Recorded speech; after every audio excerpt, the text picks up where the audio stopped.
كي تصبحتوا لاباس عليكم بخير، احوال كلشي بخير، العائله بخير. جيت نشارك معكم المشاهدين اللوبيا بالطريقه ديالي. تنحتاجوا اللوبيا، هي درتها فزقتها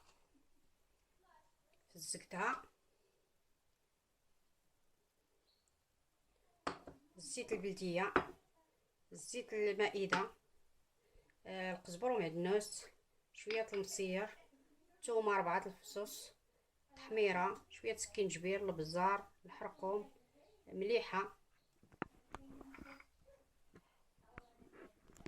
غندير معكم طريقه التحضير. كندير اللوبيا هي الاولى،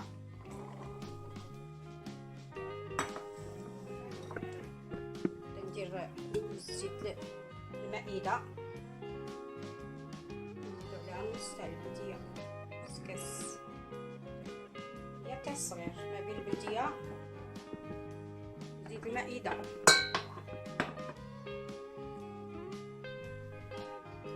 نزيدو التحميره، معلقه ومعلقه سكينجبير، نص معلقه تاع البزار، حرقهم البلدي، وغادي نعاود نزيد شويه من الملوين والملحه.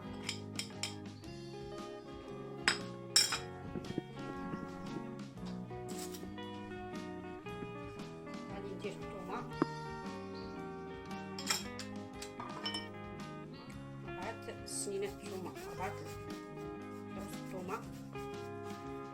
هذه بدون مطيشه، انا كندير فيها المصير، ما نديرش فيها مطيشه الحك ولا المطيشه العاديه.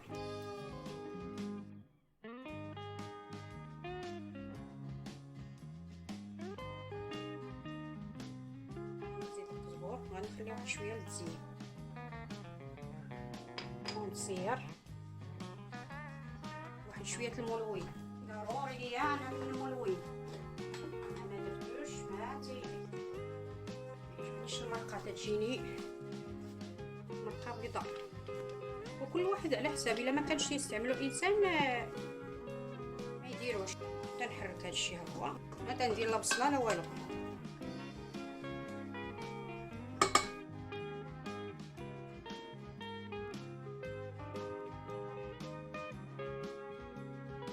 شرب هذاك القوام ديالها. انا بيتها فازقه، فزقتها تتعاونني في الطياب، ما تشدش الوقت تاع الطياب، دغيا تطيب. يقدر غادي نزيد فيها واحد شويه الكمون من بعد قبل ما تنوض دير بدات تشحر. غادي نزيد شويه الكمون وشويه القزبر اليابس، وشويه تاع نص معلقه ولا معلقه صغيره تاع القزبر اليابس الكمون. وهذا القزبر اليابس مع هذا الكمون راه تيصلح للمصران، ولا كان شي حد بحال هكا اللوبيا ولا العدس ولا الكسكسو ولا شي حاجه نفخاتو يدكو ولا يطحنوا ويشربوا مع شويه الماء. الكمون والقزبر اليابس فيه فوائد مزيانه وكثيره ومنفعه. دابا غادي نديرو نحركوا هذا الشيء.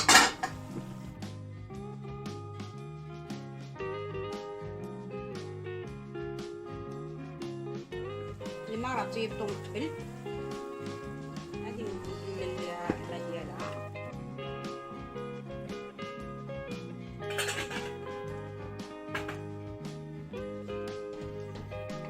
هذا هو قياس الماء اللي باغي فيه. غادي نتلاقاو ان شاء الله مني وجدوها ونحضروها. اللوبيا مني وجدات، الطابله هي وجدات، راه بنينه ورائعه. كنتمنى تكون عجباتكم، وراه حطيت فوقها المصير والفلفله حاره اللي تيبغي الحرور، الواحد على حسب الطريقه ديالو. الا عجباتكم عموني، وبسلامه عليكم، ونلقاكم ان شاء الله على خير وبسلامه.